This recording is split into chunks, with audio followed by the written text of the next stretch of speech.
కావ్య ఒక్కతే బాధపడుతూ ఉంటుందన్నమాట. అయితే ఆ సమయంలో బాల్కనీ ఏరియాలో కళ్యాణ్ వెళ్ళి, "ఏంటొదినా ఇంత బాధపడుతున్నారేంటి? అసలు ఏమైంది?" అంటే, "ఏం లేదు. అసలు ఈ ఇంట్లో ఏం జరుగుతుందో అర్థం కావటం లేదు కవిగారు. చిన్నత్తయ్య, పెద్దత్తయ్యని ఏదో మాట అన్నారట. పెద్దత్తయ్య చాలా బాధపడుతున్నారు. ఆ విషయం తలుచుకుంటేనే ఏంటోలా ఉంది" అంటే, ఈలోపు కళ్యాణ్, "ఏంటో వదినా, కైకేయి గురించి, రాముడి గురించి, భరతుడి గురించి విన్నాము.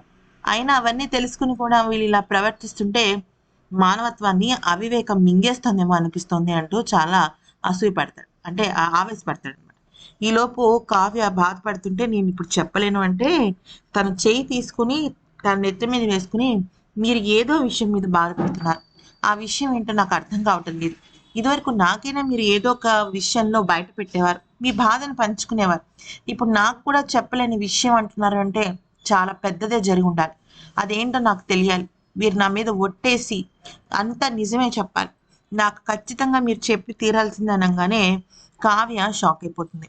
అయితే ఇక్కడ కావ్య బాధ ఏంటంటే, తను కళ్ళతో చూస్తున్నది, మనసు చెప్తున్నది పొంతనుండట్ల. మనసేమో రాజు మంచివాడని చెప్తోంది.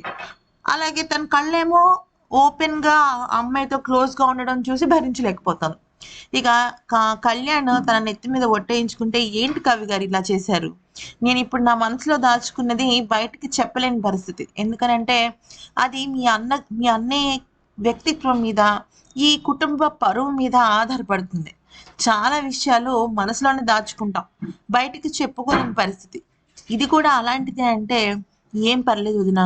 నేను కడుపులో పెట్టుకొని దాచుకుంటాను. ఏంటో చెప్పండి" అంటే ఇమ్మీడియేట్‌గా తనకి వీడియో మెసేజ్ వస్తుంది కదా!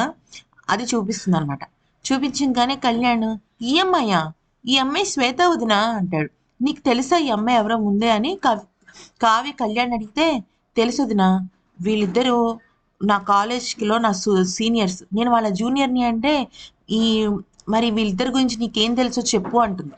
అంటే, "వీళ్ళిద్దరు ప్రేమించుకున్నారు వదినా" అంటే, మీ అన్నయ్య కూడా ప్రేమించాడంటే, "నాకైతే శ్వేత మా అన్నయ్యని ప్రేమించినట్టు తెలుసు వదినా. కానీ రాజన్నయ్య ప్రేమించాడో లేదో తెలీదు. కానీ ఒక విషయం చెప్తాను విను. ఒకవేళ నిజంగా రాజన్నయ్య ప్రేమించినా ఆ విషయం మా ఇంట్లో చెప్తే ఖచ్చితంగా మా రాజన్నయ్య నిర్ణయాన్ని ఎవ్వరూ కాదనరు. రాజన్నయ్య శ్వేత గురించి ఇంట్లో ఏం చెప్పలేదు అంటే ఖచ్చితంగా అన్నయ్య అయితే ప్రేమించలేదు. కానీ తను మాత్రం మా అన్నయ్యని చాలా ప్రేమించింది. గాఢంగా ప్రేమించింది" అని చెప్తాడు. అయితే కావ్య ఏమంటుందంటే, అదేంటిది, ఇప్పుడు మళ్ళీ ఆ అమ్మాయి మీ అన్నయ్య జీవితంలోకి వచ్చింది అనంగానే కళ్యాణ్ షాక్ అవుతాడు.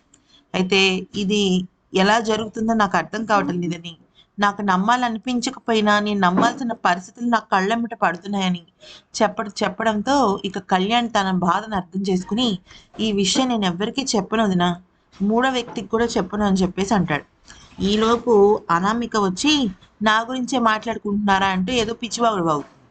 కాదు అని చెప్పేసి ఆ ఫోన్ పట్టుకుని కావ్య అక్కడి నుంచి వెళ్ళిపోతుంది. మొత్తానికైతే కనీసం కావ్య కళ్యాణ్‌తో తన బాధను పంచుకుని, శ్వేత ఎవరు అనే విషయాన్నైనా కొంచెం కనిపెట్టగలిగింది. మరి రాజు తనని ప్రేమించటం లేదు అంటే, రాజు శ్వేతని ప్రేమించటం లేదన్న విషయం కావ్యకి ఎప్పుడు తెలుస్తుందో ఏంటో!